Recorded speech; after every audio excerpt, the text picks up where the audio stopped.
Hello friends, मैं sir doctor Salman Naseer और आज मैं आप लोगों को इंजेक्शन पेंटाप्रोजोल इसके बारे में रिव्यू दूंगा। कंप्लीट जानकारी हम लोग इसके बारे में जानेंगे, इसलिए अभी से कर दीजिए इस क्लिप को लाइक, चैनल को भी कर दीजिए सब्सक्राइब, क्योंकि ऐसे ही हेल्थ से जुड़े कंटेंट और मेडिसिन पर रिव्यू हम इस चैनल के माध्यम से पहुंचाते रहते हैं। दोस्तों, सबसे इम्पोर्टेंट चीज़ दोस्तों मैं आपको बता दूं, ये जो क्लिप है सिर्फ और सिर्फ एजुकेशन पर्पस बनाई जा रही है। सेल्फ ट्रीटमेंट हमेशा यानी मन मर्जी बगैर डॉक्टर की सलाह से कोई भी दवा लेना हमेशा हानिकारक होता ही है।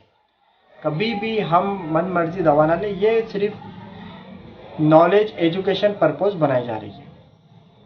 तो दोस्तों, मेरे पास जैसे कि आप लोग देख रहे हो पेंटारोज एक वार्नर कंपनी का ब्रांड है, पेंटाप्रोजोल इंजेक्शन।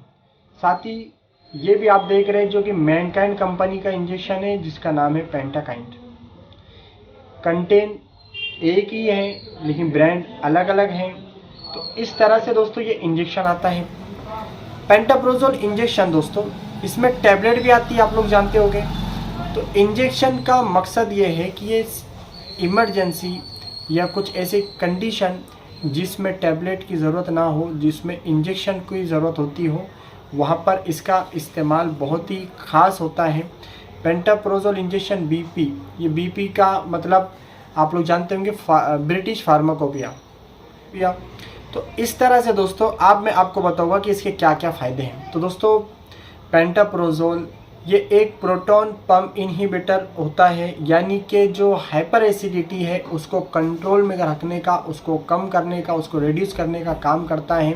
अब इसके हम इंडिकेशंस की अगर बात करेंगे तो गैस्ट्रो इसोफेजल रिफ्लेक्स डिजीज़, जी हाँ दोस्तों, जिसमें बहुत सारे सिम्टम्स सामने आते हैं, जैसे कि खासकर डाइजेशन को लेकर, स्टमक हो, इंटेस्टाइन्स हो या फिर इसोफेगस जो खाने की नाली होती है, इससे रिलेटेड जो तकलीफ़ें होती हैं, चाहे वो रिफ्लेक्स की वजह से होने वाला अपचन है, खट्टी डकारें आना है, बदहज़मी या इंडाइजेशन है, और इसके अलावा जो कभी कभी जो ठसका जिसको हम कहते हैं वो लग जाता है, या हिकअप जिसको बोलते हैं, ऐसे वक्त में। साथ ही दोस्तों, पेट के अंदर मौजूद अल्सर्स जो हो जाते हैं, पेप्टिक अल्सर हो या ड्यूडेनल अल्सर हो, ऐसे में इसका इस्तेमाल होता है। एक बहुत ही दोस्तों इसका ZES यानी कि ज़ोलिंजर एलिसन सिंड्रोम बहुत ही रेयर होता है ये केसेस, उसमें भी इसको यूज़ किया जाता है और उसमें बहुत अच्छा रोल होता है, क्योंकि उसमें भी हाइपर एसिडिटी के चांसेस होते हैं।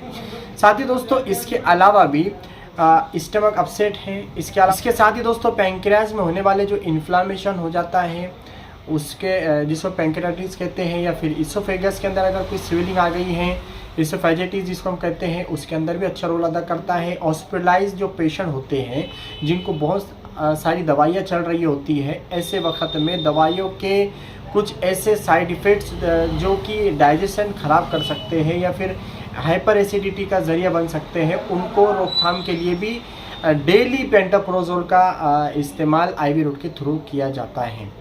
तो दोस्तों, इस तरह से इसके इंडिकेशन बहुत सारे हैं, डॉक्टर अपने एक्सपीरियंस के हिसाब से इसको इस्तेमाल करते हैं। अब बात करूंगा दोस्तों मैं कॉन्ट्रा इंडिकेशंस की, यानी दोस्तों सावधानी के लिए सबसे इम्पोर्टेंट चीज़ आपको ये बता दूं कि जिन लोगों को प्रेशियस या पास्ट में इस इंजेक्शन से किसी तरह की कोई प्रॉब्लम हुई थी, ऐसे पेशेंट को इसका लेने से जो है पहले डॉक्टर की सलाह लेना ज़रूरी है। साथ ही जिन लोगों को लीवर का, किडनी का, इसके साथ ही HIV रिलेटेड कोई मेडिसिन चल रही है, तो ऐसे पेशेंट्स को ये दवा या इंजेक्शन लेने से पहले डॉक्टर की सलाह ज़रूर लेना चाहिए, क्योंकि इसमें मना किया जाता है। साथ ही प्रेगनेंसी की अगर बात करेंगे दोस्तों और लैक्टेशन की, तो इसके बारे में कहा जाता है कि ये तो सेफ़ है, लेकिन फिर भी गायनेकोलॉजिस्ट की मशवरा लेना या सलाह लेना बहुत ज़रूरी है। तो अब जानते हैं दोस्तों हम इसके साइड इफ़ेक्ट। तो पेंटाप्रोजोल इंजेक्शन के जो कुछ साइड इफ़ेक्ट्स सामने आ सकते हैं, जैसे कि गिड्डीनेस है, नौशिया है, वोमिटिंग है, और इसके साथ ही दोस्तों डायरिया है। और जिस जगह इंजेक्शन या IV जब लगाई जाती है उस जगह पर रेडनेस या स्वेलिंग या इस तरह की कोई तकलीफ़, इचिंग वगैरह की हो सकती है, या इसके कुछ माइनर साइड इफ़ेक्ट्स हो सकते हैं। अब बात करेंगे दोस्तों इसको लेने का तरीका कैसा है, यानी किस तरह से इसको दिया जाता है। तो दोस्तों ये इंजेक्शन के ऊपर खुद लिखा होता है कि ये IV यूज़ है, यानी इंट्रावेनस ही है। चाहे इसको जैसे कि ये देख रहे हैं आप, इस तरह का पेंटाप्रोजोल इंजेक्शन है ये मेरे पास, ये पाउडर है, ठीक है, और ये डिस्टिल वाटर है 10 ml के अंदर। तो ये डिस्टिल वाटर इसमें दोनों को यानी कि डाइल्यूट करके एक तो इसको पुश भी कर सकते हैं स्लोली, या फिर आईवी के थ्रू भी दे सकते हैं। आईवी के थ्रू चाहे IRL में हो, NS में हो, D5 में हो, कोई भी आईवी के थ्रू भी इसको दिया जाता है। तो इस तरह इसका देने का एक तरीका है। अब बात करेंगे दोस्तों इसकी MRP की। तो MRP कॉमनली हर कंपनी की अब अलग अलग हो सकती है। लगभग जहाँ तक कि मैं जानता हूँ 45 से लेकर 48, किसी कंपनी का 52, 55 तक लगभग जो है कम ज़्यादा की ये प्राइस MRP हुआ करती है।